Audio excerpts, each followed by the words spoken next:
ကျွန်တော်လည်းမျိုးသားမဟုတ်ပါမမလဲတော့သူနေနဲ့ထုံတော့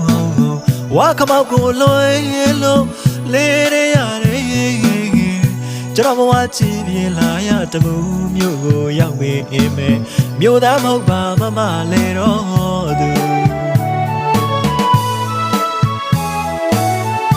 ရွာမှာ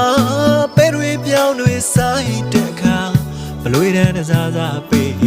နွားကြောင်ရင်တေးကိုကျူမမေ့နိုင်ပါလားမမလဲတော့သူအညာသားလေးတဲ့မြို့ပေါ်မှာကျွန်တော်ကိုခေါ်ကြရှက်ပဲရှက်နိုင်မှတမှုအညာကိုရွာကလေးကအညာသူအညာသားမနှောကဖြူဘယ်သူတွေပဲလို့ပြောတော့